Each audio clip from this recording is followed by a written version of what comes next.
Y hemos querido hoy darte lo mejor, un sacrificio vivo, santo, agradable a ti, que es nuestro culto racional. La razón de nuestras vidas es entrenarnos, recibir, alimentarnos, nutrirnos y estar a tu lado, Señor, en tus brazos, en tus manos cariñosas.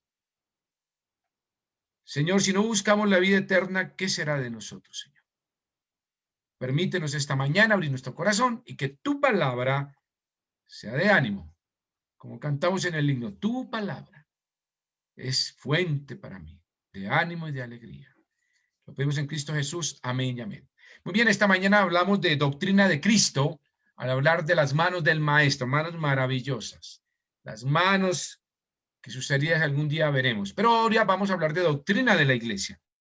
Vayan a Efesios capítulo 4, versículos, vamos a ir desde el versículo 11 hasta el versículo 16 esta mañana. Ya el domingo pasado habíamos hecho la introducción acerca de que la iglesia es un cuerpo y su cabeza es Cristo.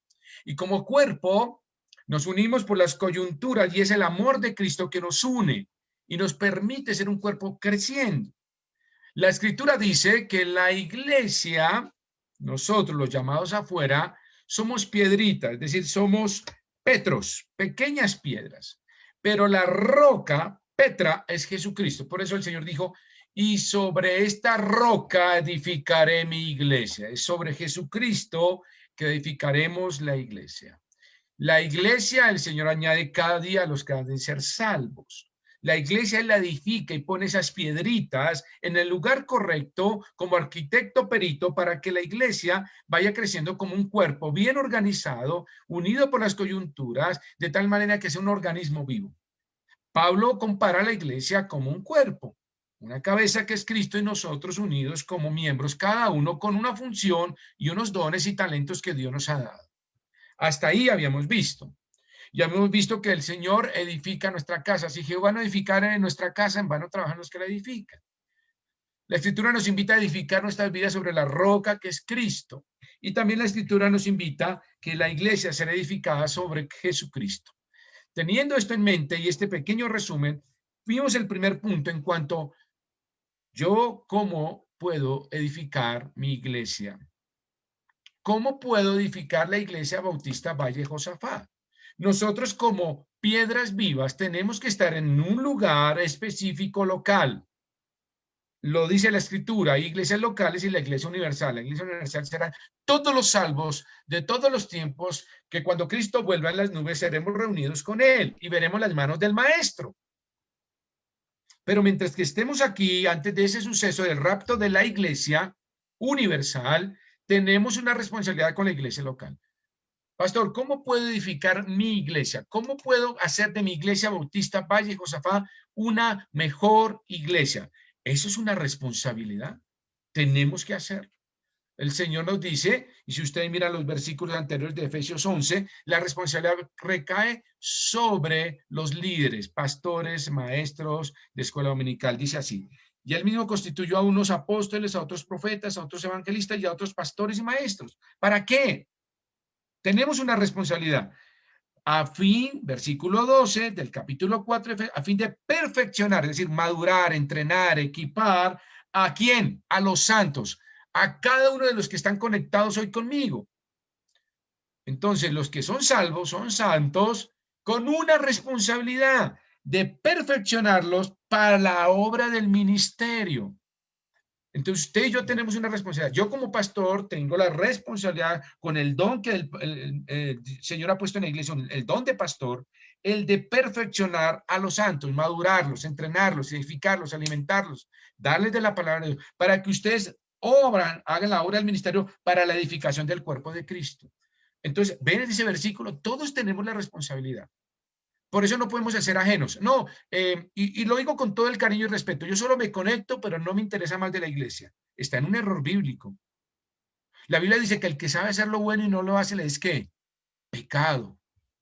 Pastores, claro, la Biblia dice que usted tiene que ser entrenado para el ministerio, de la obra del ministerio, para la edificación del cuerpo de Cristo. A usted, hermano, a usted, hermana, a usted, joven, yo lo necesito en la iglesia Bautista Valle Josafat. Lo necesito insertado en el cuerpo de Cristo para que unido por las coyunturas crezcamos. y nos edifiquemos, no como un club, sino con la razón de ser de que como cuerpo de Cristo prediquemos el evangelio a otros y pongamos una piedrita cada vez más. Pedro lo dice así, somos piedritas vivas. Y yo quiero una piedrita cada domingo ahí en la iglesia, otra piedrita, de tal manera que nos vayamos creciendo. Entonces, vayamos al versículo 13. ¿Cómo puedo yo, pastor, edificar mi iglesia? ¿Cómo puedo participar en mi iglesia? Primero, aprendimos unidad. Dejemos las diferencias a un lado. Versículo 13. Hasta que todos lleguemos a la unidad de la fe. ¿Qué significa? Que todos tengamos unidad. La iglesia del Antiguo Testamento, del Nuevo Testamento, la iglesia que estaba en el aposento, ¿estaban qué? Unidos en oración. En Pentecostés, la iglesia estaba unida en oración. La iglesia primitiva dice que todas las cosas las tenían en común y estaban unidos en oración y en el partimiento del pan. ¿Cómo, pastor, yo puedo participar para que mi iglesia sea edificada? Unidad, seamos unos en Cristo. Y miren lo que es el versículo, hasta que llegamos a la unidad de la fe. ¿Cuál unidad de la fe? La fe madura. La fe que produce frutos. No seamos niños, como dice Pablo, y fluctuantes por cualquier doctrina nos llega y nos lleva, sino seamos maduros. Entonces, pastor, yo tengo una responsabilidad así. ¿Cómo puedo lograr la unidad de la iglesia? Hay un pegamento. ¿Cómo puedo unir todas esas piedritas y que seamos uno en Cristo? Hay un pegamento que se llama amor. El amor cubrirá multitud de pecados y de faltas. Es el amor. Y dice el Señor, ¿cómo conoceréis que vosotros sois mis discípulos? Por vuestro amor sabrán que somos de Él. ¿Cómo sabrá el barrio Contador, nuestros vecinos o los que invitemos que tenemos unidad? Amor. No hay diferencia de intelectualidad, ni diferencias en cuanto a conocimiento, ni economía, ni ropa, ni ojos, ni estatura, ni talla, nada. La unidad. Entonces, pastor, yo quiero edificar la iglesia bautista Valle Josafat, busque la unidad. Busque el amor, no busque dividir, no meta cizaña, chisme, disensiones, palabrería, es que la corbata del pastor no me gustó, es que las cortinas no me gusta ese color, el piso lo pintaron, no me gustó, es que quien me recibe no me dio la mano. Por favor, busquemos la unidad del cuerpo de Cristo. El Señor ya hizo demasiado en la cruz, por favor. Es mi ruego hoy. Dejemos esas diferencias y seamos un solo cuerpo. Cuando usted llega a la iglesia y dice, yo quiero unidad. Y si ve a algún hermano, por ejemplo, cascarrabias, por ahí buscando pleito, abrace y diga, hermano, le amamos en el Señor. Tranquilo, sosiéguese, busque el amor de Cristo. Le amamos en el Señor, busque la unidad de la iglesia. Una iglesia unida es poderosa. La iglesia primitiva era poderosa porque andaba, ¿qué? Unidos. Todas las cosas las tenían en común y estaban, ¿qué? Unidos en el partimiento del pan en cada de las casas. Segundo, versículo 13, sigamos ahí. Dice, y del conocimiento, versículo 13, y del conocimiento del Hijo de Dios a un varón perfecto a la medida de la estatura de la plenitud de Cristo. Segundo, ¿cómo puedo yo edificar mi iglesia? Lo dice acá, pongámonos nuestros ojos en Cristo. Cuando usted llegue a la iglesia, ponga sus ojos en Cristo. Pastor, a mí me han engañado, me han desilusionado en muchas iglesias. Sí, lo sé. Y va a seguir sucediendo. No hay iglesia perfecta. Yo no soy perfecto. Algún día de pronto usted me iba a saludar y yo no lo salude y dirán, ese pastor tan odioso, tan creído. Y no fue algo intencional, tal vez se me olvidó, no sé, pasó algo en ese momento. Entonces dice, no vuelvo a la iglesia. No, la invitación es, concéntrese en Jesucristo. Él nunca le va a fallar. Jesucristo no falla. Y cuando usted llegue a la iglesia, no vaya a buscar al pastor. Claro, yo soy la cabeza visible humana. Soy su consejero, soy su mentor espiritual. Lo sé. Pero cuando llegue, busque y entienda y vaya mentalmente a buscar a Jesucristo. Busque la persona de Cristo, busque las manos del Maestro, busque sus heridas y diga, Señor, gracias porque me amaste. De tal manera que tenemos que buscar al Señor. Búsquelo con el corazón, concéntrese en Él y busque ser perfeccionado. la Escritura dice que lleguemos a la estatura de la plenitud de Cristo, es decir, ser como Cristo. Busquemos la santidad, busquemos la integridad. Primera de Pedro, versículo 1:16 dice, sed santos porque yo soy santo. Busquemos eso. Dice el Señor, yo soy santo, decir, maduro, separado del mundo, apartado para el Padre, busque lo mismo. Entonces el llamado es, ponga sus ojos en Jesucristo. Cuando llegue a la iglesia no ponga los ojos en el ujier que le sirve el tinto, ni en el que canta. Ay, no, es que la música aquí no, es que no me gusta, es que la música no me anima. Perdóneme, no buscamos animarlos, buscamos desafiarlos a través de la alabanza, no divertirlo, no que pase un buen momento. Ay, qué rico, qué gozo. Eso es como la espuma y vuelve y va. No, yo quiero que usted se vaya, Cristo me habló hoy y fui transformado. Eso es lo que buscamos. Ponga los ojos en Jesucristo. Ahora, Filipenses 1:6 nos dice que el Señor la obra que comenzó la terminará. Y la terminará en el cielo. La obra que ha comenzado de una santidad va a ser perfeccionada en el cielo y seremos completos en el Señor. Pongan los ojos en el Señor Jesucristo. Sigan al Señor. Un día seremos como Él, dice 1 Juan 3:2, seremos y le veremos tal como es y seremos como Él. Imagínese ese privilegio. Entonces busque al Señor. Busque al Señor. Cuando usted vaya a la iglesia bautista Josafat, hágase la pregunta, ¿cómo puedo hacer que mi iglesia sea una iglesia edificada? Busca a Jesucristo. Hable de Jesucristo. Viva Jesucristo. Comparta a Jesucristo. No mire las cortinas. Mire la cruz. Es lo más importante. Ahí está usted. Entonces ponga sus ojos en el Señor. Primera de Pedro, sí quiero que vayan allí conmigo. Primera de Pedro. Primera de Pedro nos habla de algo maravilloso. En Primera de Pedro, capítulo 2, versículo 21. Mire el desafío que Pedro nos dice en cuanto a concentrarnos en Jesús. No se concentre en las cosas locales, no se concentre, obviamente, póngalo todo en equilibrio. Su pastor es su pastor, respételo, ore por él, cuídelo, interceda por él, sujétese a él, obedézcale en el Señor, mientras que su pastor sea ejemplo de integridad, ejemplo pastoral, ejemplo doctrinal, ejemplo de familia, sígalo, como Pablo dice, tomad ejemplo de mí, así como yo de Cristo. Mírenme a mí, pero miren a Cristo. Es decir, Pablo lo dijo. Pero de tal manera que su concentración máxima está en la cruz, sus ojos puestos en la cruz, en el Señor Jesucristo. Y luego si los baja en el sentido propio humano. Pero lo primero es Jesucristo. Miren lo que dice Pedro, me interesa. Pues para esto fuiste llamados. ¿Para qué? Capítulo 1 de Pedro 2. ¿Para qué fuimos llamados? ¿Para pasarla bien en la iglesia? ¿Para tomar tinto? Bueno, yo añoro el tinto de la iglesia. Primero porque lo preparaban delicioso. Segundo porque es gratis. Entonces, delis. Componente delicioso. Esas arepas que llevaban, esos envueltos que yo me acuerdo que comían, las almojábanas. Ay, qué tiempos aquellos, Señor, que ojalá vuelvan a nuestras vidas. Yo anhelo a estar al lado de Marisol comiéndome ese tintico que ella me traía. Me decía, pastor, ¿quiere almojabanita? Y yo, bueno, y empanadita. No, no, mal, Mari, no, no voy a caer en este vestido de paño un día de estos. Entonces, yo digo, qué hermoso. ¿A qué vamos a la iglesia? Sí, con ironía. Pero ese es el objetivo principal. No, mire lo que dice.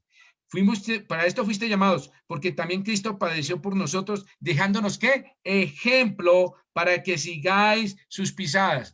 ¿Cuáles pisadas? Sed santo porque yo soy santo. Integridad, entrega, amor, servicio, misericordia, gozo, paz. Eso es lo que necesitamos. Es tener la mente de Cristo, la estatura de la plenitud de Cristo, tener el carácter de Cristo, la mente de Cristo. Pastor, ¿yo cómo puedo ayudar que mi iglesia, Valle o Josafat, sea unida? Sea como Cristo. Busque a Cristo y concéntrese en el Señor Jesús. Hay 5 palabras que usted debe tener en su mente. Hebreos 12:2. 5 palabras, nunca las olvide, que son puestos los ojos en Jesús. 5 palabras. Puesto los ojos en Jesús. Cuando usted llega a la iglesia bautista de Josafat, llegue y diga, vengo a poner mis ojos en Jesús. Puesto los ojos en Jesús. No mire la corbata del pastor. No mire al ministro de alabanza. No mire quién le sirve. Mira al maestro, al que murió en la cruz por nosotros. Entonces, De esa manera, Cristo padeció y nos dejó ejemplo. ¿Cuál es la meta? Pablo lo decía allí en Filipenses capítulo 3, versículo 13. ¿Recuerda? Olvidando ciertamente lo que queda atrás, metiendo hacia adelante al supremo llamamiento, prosigo a la meta, dice Pablo. De esa manera, Pablo, olvidando lo que queda atrás, prosigo a qué? A la meta. ¿Cuál era su meta? Ser como Cristo. Entonces, si usted quiere que la iglesia bautista de Vallejosa sea edificada, ponga sus ojos en Jesucristo, concéntrese en el Señor, nada más y nada más. El Señor nunca va a ser infiel, el Señor nunca lo va a dejar, el Señor nunca lo va a engañar, el Señor es siempre fiel en su palabra. Amén. Tercero, vayamos, seguimos. ¿Cómo puedo buscar la unidad de nuestra iglesia? Versículo 14. Entonces, vamos a Efesios, capítulo, nuevamente conmigo, Efesios capítulo 4. Devolvamos. Efesios capítulo 4. Ok, versículo 4, versículo 14. Para que ya no seamos niños fluctuantes, llevados por doquier de todo viento de doctrina, por estratagemas de hombres que para engañar emplean con astucia la artimaña del error. Entonces, ¿qué es? ¿Qué está hablando aquí Pablo a la iglesia de Éfeso? La tercera forma en que podemos hacer una iglesia unida es seamos doctrinales, volvamos a la doctrina. Muchas iglesias buscan edificar la iglesia con estrategias y métodos, y entonces pongamos batería y pongamos saxo y violín y pongamos esto. No estoy diciendo que sea malo en sí. El hecho es que el énfasis es solamente en eso. ¿Por qué? Porque buscan una meta, tener número y dinero. Entre más gente, más ofrendas. Regla de 3, ¿cierto? Facilísimo. Y entonces buscan estrategias para enfatizar más en los programas que en la gente. No les interesa que la gente sea salva, les interesa es que ofrende. Punto. Perdóneme que lo diga, pero la Iglesia Bautista de Vallejosa no piensa así. A nosotros nos interesa no su billetera, sino su salvación. Y soy sincero, obviamente recogemos ofrenda porque debemos vivir dignamente como ordena el Señor la Iglesia. Dignamente. No debemos deberle nada a nadie, pagar nuestra renta, nuestra agua, nuestra luz, comprar nuestras Biblias y seguir alabando al Señor a través de AFLE con las becas. Ese es nuestro objetivo.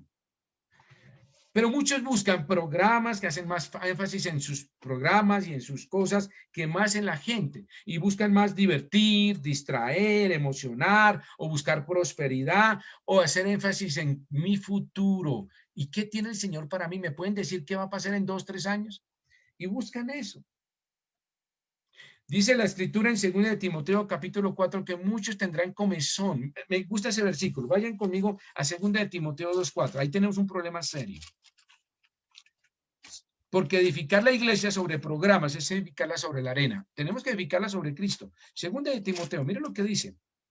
Versículos 4 del 2. Perdón, 2 de Timoteo. Me quedé en primera.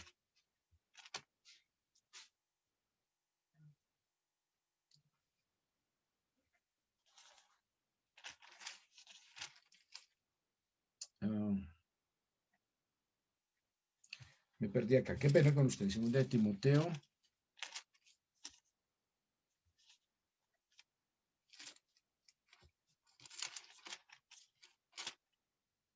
Ya, llegué. Qué pena. 2 de Timoteo 4, versículos 2 al 4. Que prediques la palabra, que instes a tiempo y fuera de tiempo, redarguye, reprende, exhorta con toda paciencia y doctrina. Eso es lo que tenemos que hacer en nuestra iglesia. Volvamos a los fundamentos. Pastor, pero es que eso de hablar doctrina, ¿por qué no mejor entonces hablamos de cosas más light, más chévere, y de prosperidad, y de bendición, y que todo está muy bien, y alabado, y arriba, y abajo? No. Pablo nos dice acá a Timoteo, ten cuidado de entrar en ese juego. No quiero que la iglesia sea edificada sobre programas, sino sobre Cristo y la doctrina, y que hagamos más énfasis en la gente, en su necesidad de salvación. Mira lo que dice, que prediques la palabra, que instes a tiempo y fuera de tiempo, redarguir, reprender, exhortar, y eso es lo que no le gusta a la gente. Ay, pastor, pero es que usted dice eso y me sentí regañado. Bueno, yo pienso que se sintió más bien desafiado y confrontado. Dice Pablo que cada uno se mire antes de tomar la Santa Cena, cada uno júzguese a sí mismo. No, pastor, a mí me gusta que usted predique más de ánimo y de bendición. Claro, lo hacemos paralelamente en cada predicación, porque la mano y la misericordia del Señor está. Pero Pablo le dice, oiga, hay que redarguir a la gente. Hay que reprender a la gente. Hay que exhortar a la gente. Hay que tanto animarla como decirle, estás pecando, estás fuera de la voluntad de Dios, no estás leyendo tu Biblia, no estás orando, no estás en santidad, no estás en integridad, no estás proviviendo para tu familia, estás con malas amistades, estás con mal vocabulario, estás buscando adicciones, estás en pecado. No estás buscando la santidad ni los pasos de Cristo, como dice Pedro nos dejó ejemplo para seguirle a él. ¿Cuál es el deber de la iglesia que realmente se edifica? El deber de la iglesia es predicar doctrina y hablar del pecado y hablar de la integridad y de la santidad y de la responsabilidad como creyentes. Muchas iglesias solo hacen énfasis en pasémosla bien, sintámonos bien, que canten bien, que música me fui, chévere, me gustó porque me divirtieron hoy. La iglesia no es un show, la iglesia no es un escenario y muchos púlpitos se han vuelto escenarios. No, no es un escenario, es un púlpito de predicación. Dura y fuerte a veces, toca, mis hermanos, porque nosotros somos duros de cerviz, duros de corazón, corazones de piedra que tienen que ser transformados en corazones de carne. Mira lo que dice, ahora voy al punto. Versículo 3, porque vendrá tiempo cuando no sufrirán la sana doctrina. Pastor, no predique más de pecado, leemos más bien de bendiciones y que Abraham era rico y que Dios prometió a Abraham riqueza y yo quiero ser rico como Abraham y que soy hijo del rey y que el Señor me dará un carro, casa y prediquemos como lo que fue también José, que fue rico y bueno, todas estas cosas. Porque vendrá, sino que teniendo comezón de oír, se amontonarán maestros conforme a sus propias concupiscencias. ¿Qué tendrán? Comezón. Ay, pastor, no. Servicio muy largo, predicación muy larga, mucha doctrina. No, pastor, yo quiero ir más bien ir a una iglesia que son 50 minutos de música a todo volumen, 10 de predicación y profecía 20 minutos. Esa es la que estoy buscando a mi medida, como dice, una iglesia tipo sastre. Quiero hacerla a mi medida. No, hermano, no funciona de esa manera. La iglesia que se edifica sobre la doctrina, sobre la palabra de Dios. Y dice que tendrán, ¿qué? Comezón, significa que me rasca la oreja cuando el pastor cada vez que habla la Biblia, no quiero oír eso porque es pura doctrina. Es la palabra de Dios. Es el corazón del Señor hablando de sus vidas. Es el amor del Maestro. Entonces, debemos basarnos en la doctrina y no en supuestas nuevas revelaciones. Tenemos el problema ahora de las profecías. Y muchos solo van a la iglesia para que escuchar lo que quieren escuchar. Y como en la estrategia del hombre dice, mire, dice al final, conforme a sus propias concupiscencias, ellos crean estrategias de decir, vamos a decirle lo que quiere escuchar. Nadie quiere escuchar que va a ser condenado a ir al infierno. No, no le diga eso porque lo espanta de la iglesia. Dígale que el Señor le va a dar, lo va a bendecir y le traerá y le abrirá puertas y le dará ese monte en promesa de aquello y toman versículos de aquí a allá y todo lo puedo en Cristo, usted puede tener esto y su trabajo y un montón de cosas que van hilando en sus concupiscencias para que usted escuche lo que quiere escuchar. Pero decirle que es pecador, que la paga del pecado es muerte, que la dádiva de Dios es vida eterna en Cristo Jesús, que usted debe vivir en santidad, en integridad y en vida digna, que ha aprendido a vivir con poco, con mucho, que ha aprendido a dar gracias en todo al Señor. No, eso no lo digo. Eso es doctrina. Ahora, ¿qué pasa con ello? Mire, quiero que vayan conmigo a 2 de Timoteo, capítulo 3. Ahí, se devuelven una hojita donde estamos. ¿Qué es lo que pasa? 1:2. También debe ser esto, que en los posteriores tiempos vendrán tiempos peligrosos, porque habrá hombres que, amadores de sí mismos, avaros y vanagloriosos. Y vayan hasta el versículo 13. Más los malos y los engañadores irán de mal en peor, engañando y siendo engañados. Mira, hermanos, todo esto va a suceder y en los tiempos posteriores van a aumentar los apóstatas, los falsos maestros que habla segunda de Pedro, el espíritu del anticristo. Y como dice Oseas 4:6, mi pueblo fue destruido por falta de conocimiento. Oseas capítulo 4, versículo 10 dice, el Señor dice al pueblo de Israel, ustedes no aprendieron la Biblia, la escritura y se perdieron, fueron destruidos. Cuando usted no conoce la Biblia, viene un falso maestro y lo vuelve ropa de trabajo, como decimos. Cuando usted no conoce la Biblia, un apóstata viene y le cambia la cruz por una piedra. Eso hacen los apóstatas. Niegan la cruz, niegan las marcas del maestro. ¿Se acuerdan cuando vimos allí en Zacarías? ¿Cuál fue la pregunta? ¿Y qué son esas marcas? ¿Por qué hacían la pregunta en ese momento profético cuando venga el Señor? Porque los falsos maestros y los apóstatas van a negar la muerte del Señor Jesucristo, negarán la cruz, negarán el sacrificio de Cristo. Es decir, que muchos, por eso es la pregunta. La pregunta puede tener dos respuestas. ¿Por qué hacen esa pregunta? Una, porque nadie les enseñó que había unas manos de un maestro heridas en la cruz. No enseñaron la cruz, enseñaron bendición, prosperidad, profecía, pero nunca enseñaron las manos de Cristo. Entonces, cuando las vean, dice, oye, ¿y esas marcas de qué son? Y no le enseñaron eso en su iglesia, allí Nino, con la niña, con el estudio de los niños, que el maestro murió en la... No, a mí nunca me enseñaron eso. No, falsos maestros. O tal vez otros dirán, ¿y qué son esas marcas, Señor? Bueno, son las marcas de la cruz. Y entonces un apóstata le diga, no, eso fue una historia inventada, eso fue un cuento, eso realmente no sucedió, y el apóstata le cambia las manos de Cristo por una cruz, por una piedra, como le digo yo. Entonces, los apóstatas y los falsos maestros tal vez lo lleven a usted a entender que nunca existieron las manos del Señor, pero sí existieron. Por eso esa pregunta en Zacarías, ¿y qué son esas heridas? Porque tal vez un falso maestro llega a su vida y nunca le enseñó de la cruz, o un apóstata le dijo que eso fue una mentira. ¿Ven lo importante que es conocer la doctrina? Oseas 4:6. Mi pueblo fue destruido por falta de conocimiento. Primera de Juan, vaya conmigo. Primera de Juan. ¿Cuál es el espíritu del anticristo? Vamos a leerlo. Eso es un versículo clave para entender que nosotros, para unir nuestra iglesia, tenemos que volver a la doctrina, ser doctrinales, cristocéntricos, bibliocéntricos. No venga a escuchar lo que quiere escuchar, venga a escuchar lo que el maestro le va a enseñar. Mire, primera de Juan, capítulo 4, versículos 2 al 3. En esto conoced el Espíritu de Dios. Todo espíritu que confiesa que Jesucristo ha venido en carne es de Dios. Y todo espíritu que no confiesa que Jesucristo ha venido en carne no es de Dios. Y este es el espíritu del anticristo, el cual vosotros habéis oído que viene y que ahora ya está en el mundo. ¿Qué hace el espíritu del anticristo? Negar que Jesucristo vino y negar que hubo unas manos de un maestro clavadas en la cruz. Porque si negamos la cruz, negamos la posibilidad de salvación para el hombre.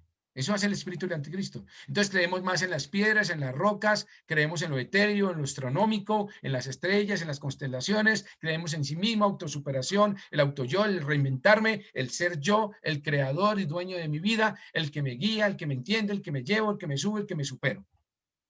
El espíritu del anticristo va a vender esa idea. Por eso en los posteriores tiempos tendrán comezón de escuchar la palabra de Dios y se rendirán a estos falsos maestros, a estos apóstatas y al espíritu del anticristo.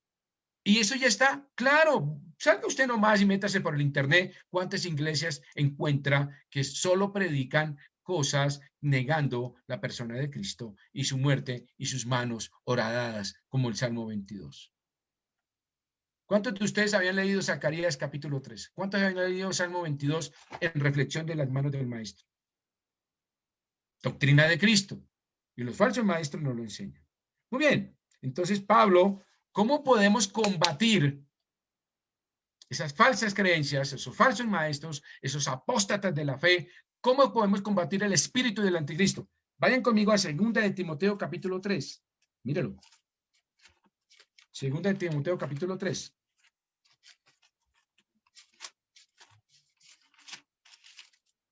Todo está en la Biblia. Si usted tiene una Biblia, va a crecer y va a conocer la voluntad del Señor. 2 de Timoteo, capítulo 3, versículo 14.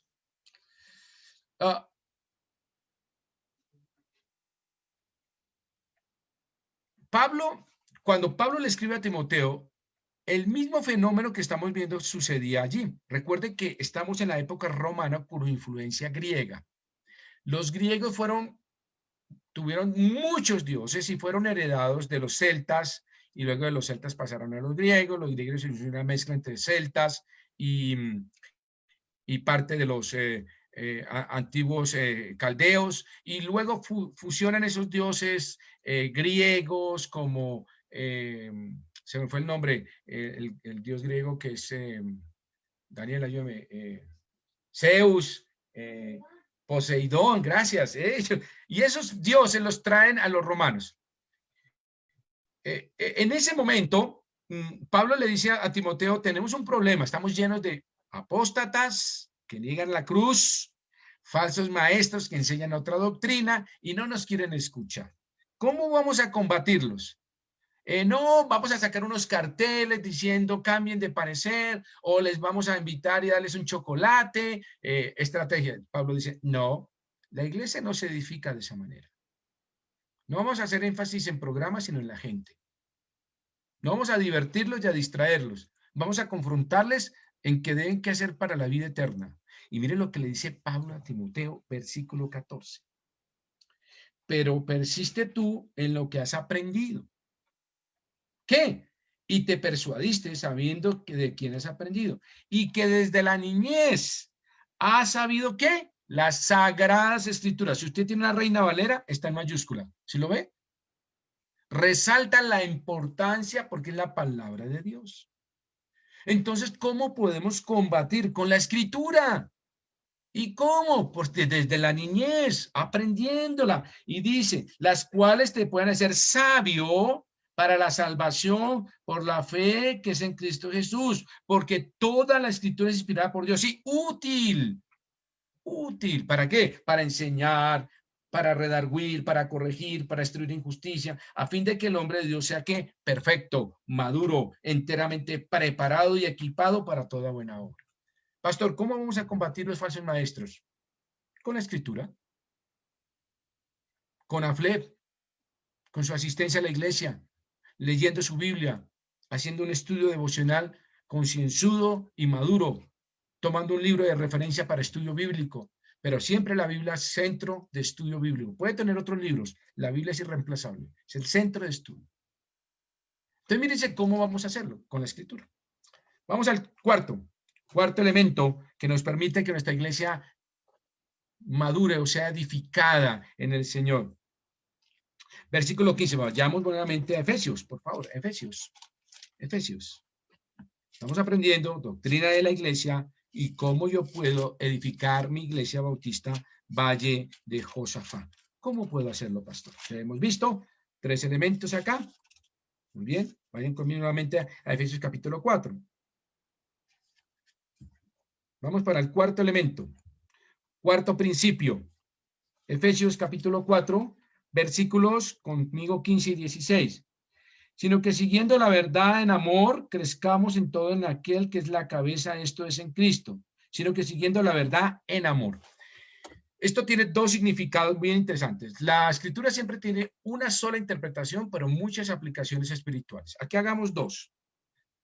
¿Cómo podemos hacer que mi iglesia crezca o sea madura o sea edificada? Podemos decir la verdad en amor. Digamos siempre la verdad en amor.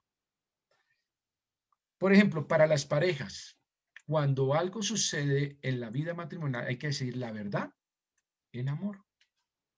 Entonces ahí sale un estudio maravilloso.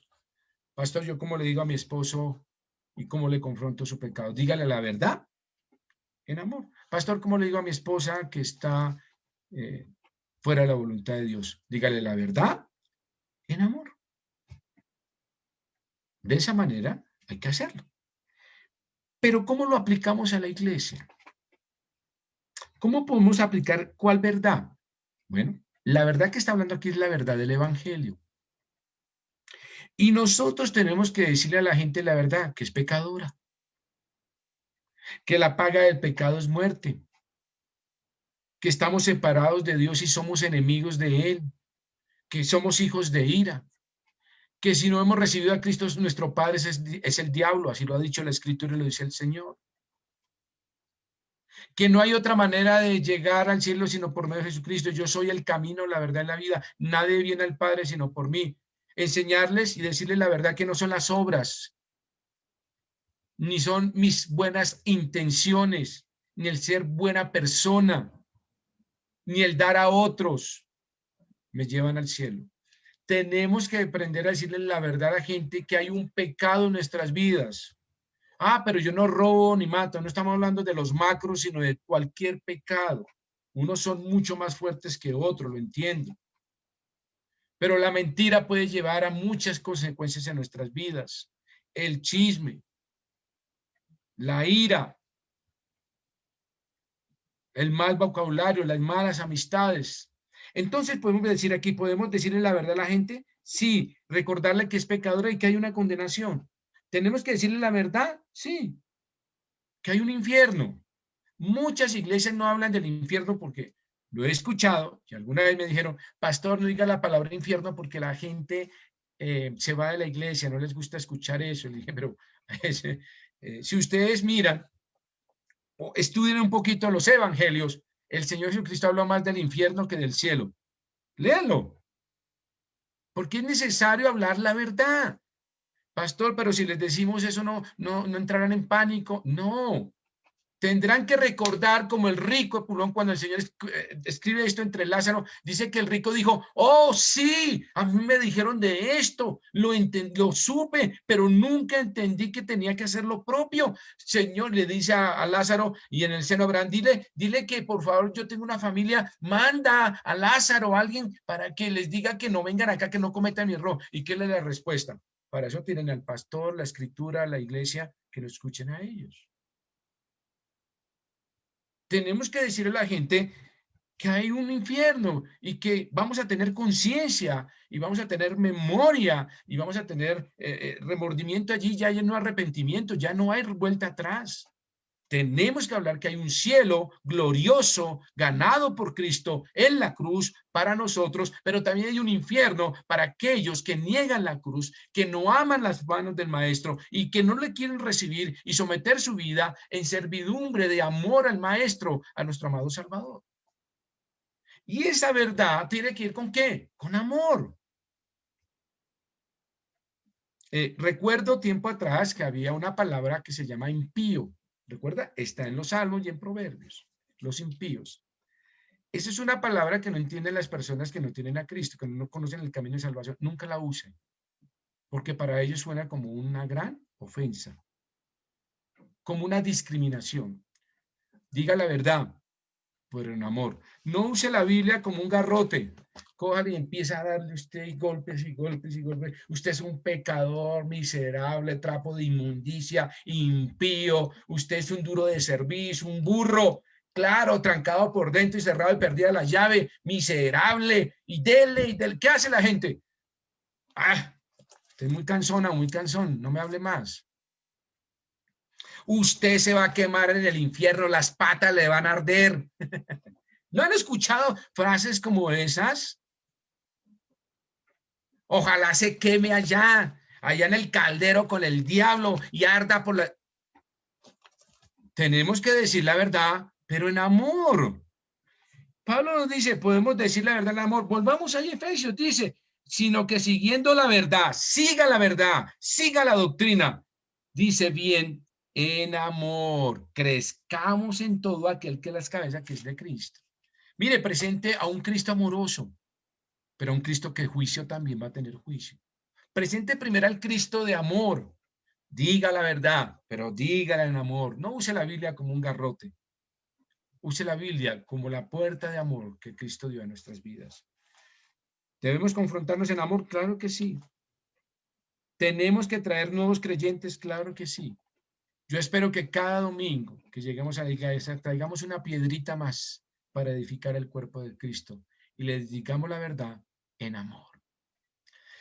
Como damas que me escuchan, y digo las damas, hay también caballeros, pero suena muy curioso que el gran porcentaje de damas son mayores creyentes que sus esposos.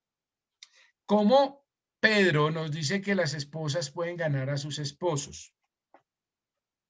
Repitiéndole el Salmo 121 todos los días. No. Pero dice, ¿cómo los van a ganar? Por su conducta. ¿Qué quiere decir, pastor? ¿Que no le diga el Salmo 21? No, le voy a hacer la interpretación. No se lo diga, vívalo. vívalo. Voy a contar una historia cortica. Cortitítica. Tiempo atrás, en nuestra iglesia, tiempo atrás, una esposa se acercó y dijo, pastor, ¿qué hago? Yo quiero venir a la iglesia, yo amo al Señor, pero mi esposa ya, primero me dijo que podía venir, ya me dijo que no puedo venir a la iglesia. Duro. ¿Qué hacemos? Me puse a orar al Señor. Yo era muy joven como pastor. Uy, Señor, pero primero es tú que servir a Dios que al hombre, dice tu escritura. Yo primero me debo, ay, pero es esposa. ¿Cómo difiero eso? Bueno, el Señor me dio sabiduría en ese momento y le dije, mira, tienes que sujetarte a tu esposo. Pero pastor, no venir a la iglesia, lo sé. Sujétate y dile, listo, ok, está bien. Luego, tiempo después me llamó y me dijo, pastor, él me dijo que no pusiera más signos en la iglesia, en la casa, que no pusiera música cristiana. ¿Qué hago, pastor? No la pongas. Sujétate a tu esposo. Pastor, y ahora me dice que no quiere ver ni una sola Biblia en la iglesia, en la casa. ¿Qué hago, pastor? ¡Wow! Uy, bárbaro, duro. Bueno, está bien, dáselas y que las guarde. No las vayas a destruir. Dile también, esposo, tómalas y tú guárdalas. Pastor, entonces, ¿qué hago? Comienza a vivir a Cristo en tu vida, le dije yo. Y la llevé y nos fuimos y oramos y buscamos la escritura en Pedro. Dice que vuestras esposas vamos a ganar a vuestros esposos. ¿Por qué? Por vuestra conducta. ¿Y cuál es la primera conducta? Sujeción. Entonces, sujétate a tu esposo, pero sigue viviendo una vida de integridad, que él te vea santa y sin mancha y sin arruga. Sigue viviendo a Cristo en tu vida. Ora por tus alimentos, muestra a Cristo en tu vida, en tu actitud. Pasado unos meses, este hombre llegó a la iglesia. Yo ya sabía quién era, yo lo conocía. Uy, era un hombre terrible. A mí me daba miedo. Era una persona tan ruda, y era más alto que yo, más grande, llegó a la iglesia y dije, uy, me viene a pegar, quién sabe qué pasó, por los consejos que le dio la esposa, ese señor me viene a hacer un escándalo. Llega y se acerca y me dice, ¿usted es el pastor de la iglesia? Y yo, sí, señor, soy el pastor de la iglesia. Yo estaba muy joven. Sí, soy el pastor de la iglesia. Ay, señor, quiero hablar con usted. Le dije, claro, por supuesto. ¿Qué se le ofrece? ¿Sabe qué me dijo este hombre? Yo quiero venir a la iglesia. ¿Qué? ¿Y por qué? Porque mi esposa me convenció que lo que ustedes enseñan aquí es una realidad. Yo quiero venir a la iglesia a conocer lo que vive mi esposa en su vida. Que a pesar de que yo fui rudo, grosero, altanero, ella siempre me amó. ¿Y usted nunca me la separó?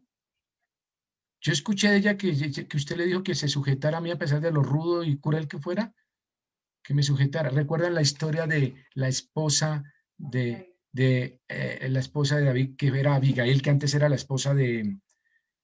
Ay, se me fue el nombre. ¿Recuerda que ese esposo era terrible? ¿Y qué hizo Abigail? Lo amó.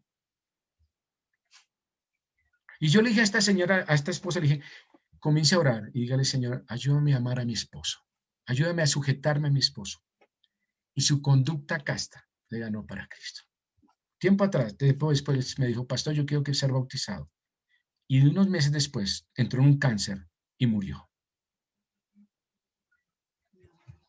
¿Podemos decir la verdad en amor? Sí.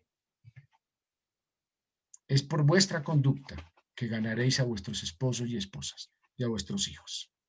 La actitud piadosa de mantenernos en la verdad, pero en amor. Es eso. Es vivir la Biblia en nuestras vidas, vivir a Cristo en nuestras vidas, ser libros abiertos, como dice la Escritura, donde todos puedan ver la vida de Cristo en mi vida. ¿Cómo puedo lograr la unidad en la iglesia? Diciendo la verdad, predicando el Evangelio en amor. Veamos la quinta. Efesios 5:27. Ahí está. Vayan conmigo en Efesios 5:27.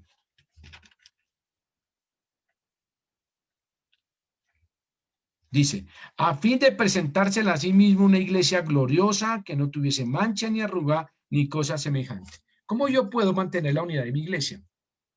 Debo colaborar y participar en que mi iglesia no tenga pecado. Mi pecado puede afectar mi familia y mi iglesia, y lo digo de esa manera. Mi testimonio es definitivo como testimonio ante los que me rodean, tanto en casa como en el barrio en que estamos local. ¿Cómo nos deben ver nuestros vecinos? A la iglesia Bautista Valle local. ¿Cómo debe vernos nuestra familia? Como decir, me voy para la iglesia. Ah, mi mamá ya se va para la iglesia. Lambeladrillos allá. Allá a servirle al pastor, a pasarle el agua. Regalada. Muchas veces escuchamos palabras de esas. ¿Y qué vamos a hacer nosotros? ¿Responder? No.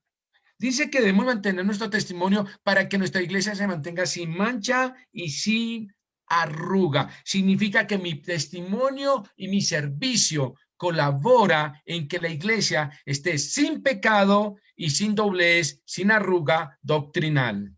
Perfecta. ¿Cómo colaboro? Con un buen testimonio, con mi carácter. ¿Cómo colaboro para que mi iglesia sea sin mancha y sin arruga? Con mi servicio desinteresado en la iglesia. Que yo le pueda decir, pastor, ¿qué necesita la iglesia? Sin mancha y sin arruga. Dice el versículo, léalo conmigo, a fin de presentar al versículo una iglesia gloriosa, de gran valor. La palabra gloriosa significa es de gran valor. ¿Yo cómo logro que mi iglesia tenga gran valor? Pues presentándola de esta manera, a fin de presentársela gloriosa, que no tuviese que mancha ni arruga, es decir, que no pierda la forma, la doctrina, su testimonio, ni cosa semejante.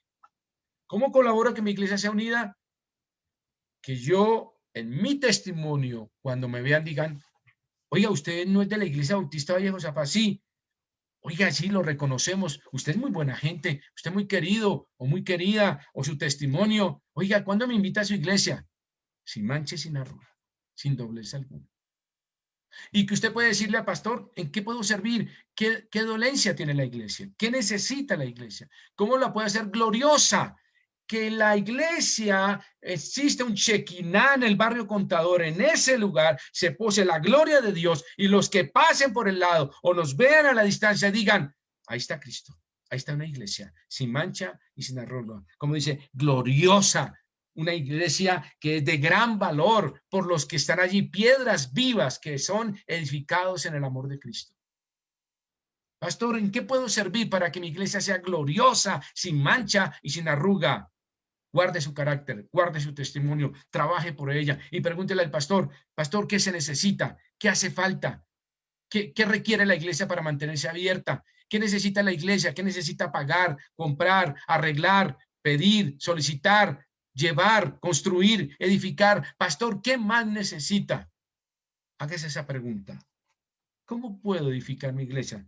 Trabajando por una iglesia gloriosa, sin mancha, sin arruga. Que usted se sienta orgulloso y quiere ir a mi iglesia. Pero es un orgullo no banal, sino me siento tan feliz en el lugar que estoy, el Señor me puso, ¿quiere ir a mi iglesia? ¿Y por qué su iglesia quiere, por qué me invita? Porque mi iglesia es sin mancha y sin arruga. Una iglesia gloriosa que ama al Señor. Y seguro que la gente dirá, yo quiero ir a ese lugar. Lo veo su gozo, veo su testimonio, veo su alegría, no le veo la pereza. No hagan lo que hacía una persona tiempo atrás en la iglesia antigua, que cuando llegaba a la iglesia, yo siempre le decía, ay, ese señor, ¿cómo le gusta leer periódico? A ese hermano. ¿Sabe qué traía envuelto en un papel periódico? La Biblia. Y unos cuadras antes, un día yo vi que sacaba algo de ahí, ponía el papel en su bolsillo, luego ponía algo atrás y yo, pero qué extraño. Y me puse a fijar el siguiente domingo qué será. Y me puse a mirar, pues es lo que traía la Biblia, era envuelta en un papel periódico.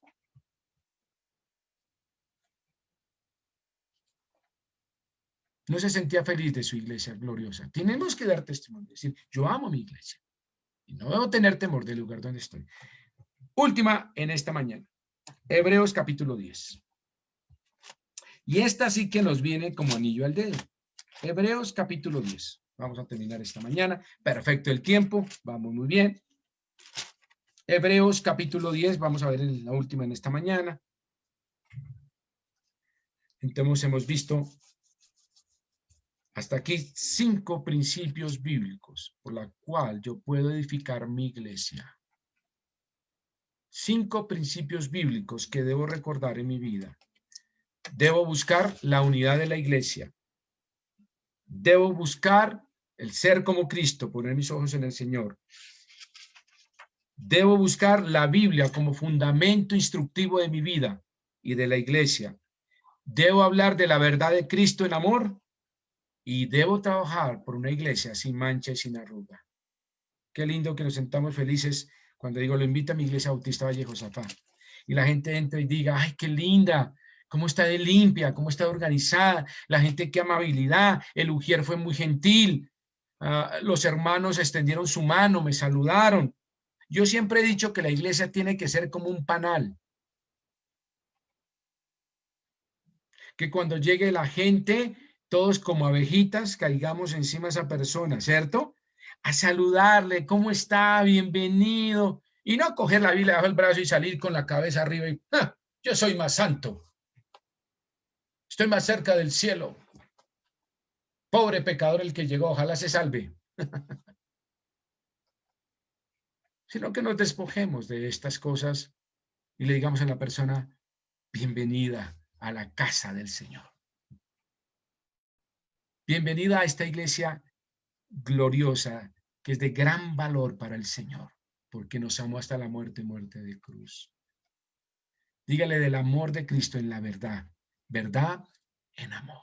¿Sabe qué busca la gente cuando llega a la iglesia? Amor. Que le digamos la verdad en amor. Vienen sin rumbo, perdidos en este mundo, decepcionados de iglesia, decepcionados de la vida, porque Satanás les ha matado, robado y destruido. Y nosotros, como buenos samaritanos, debemos parar, bajar y aliviar y curar sus heridas, montarlos en la cabalgura, llevarlos a la iglesia, al mesón y curarlos y decirles, el maestro pagará todo lo que os falte. Esa es la iglesia que necesitamos edificar. Es la iglesia que necesita Colombia, Bogotá, el barrio Contador y nuestros hogares. Veamos la última. Hebreos capítulo 10. Versículo 24 y 25. Y considerémonos unos a otros para estimularnos al amor y a las buenas obras.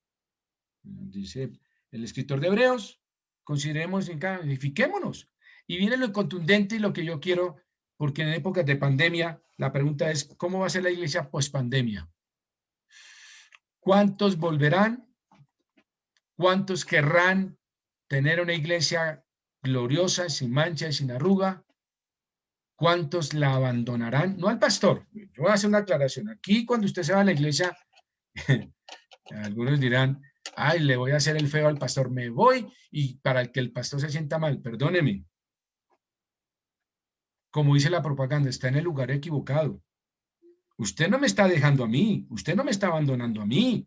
Usted está dejando al maestro, al que le amó hasta la muerte y muerte de cruz. A mí no me haga el desaire es para el Señor. No pelee con él, por favor. No piensen que entonces yo me voy y el pastor, ay, yo lo voy a afectar. No, obviamente como pastor sentiré un dolor, pero entiéndame que el dolor es del maestro que murió en la cruz. Yo no morí por usted, yo no me entregué por usted, yo no tengo las manos horadadas, yo no tengo las marcas de la cruz. Es Cristo el que se sentirá acongojado y dolido. Entienda eso. Usted no me está abandonando a mí, está abandonando a la iglesia, a lo que más ama al Señor, porque la amó hasta la muerte y muerte de cruz, como dice Gálatas. Y dice Pablo, dice el escritor de Hebreos, perdón, no dejando de reunirnos como algunos tienen por costumbre, sino que exhortándonos, significa animándonos, y tanto más cuando veáis que aquel día se acerca. ¿Cuál día? Cuando Cristo vendrá por su iglesia. Mis queridos hermanos, sexto principio, no deje de congregarse. Venga a la iglesia. Lo espero cuando ya tengamos la iglesia abierta. Lo espero con su corazón, su oración, su protección, su autocuidado, los tips. todos sus elementos para venir a glorificar al Señor, a cantar, a orar, a ofrendar, a tener coinonía, a ver qué hay en la iglesia, a glorificarla, a edificarla en amor.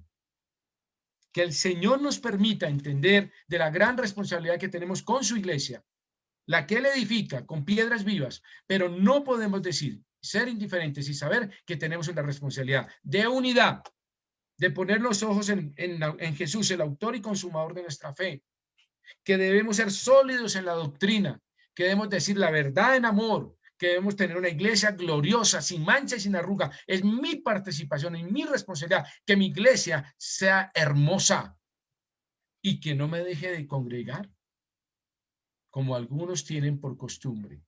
El Internet, qué bendición, pero también se convierte en un arma de doble filo.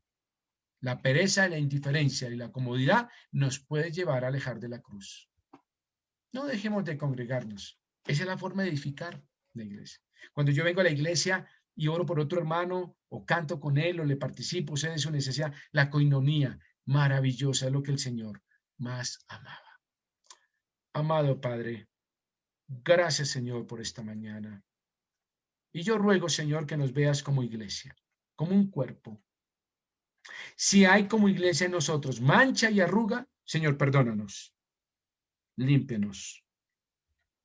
Haznos sin doblez si hay alguna artimaña del enemigo en cuanto a cizaña, chisme,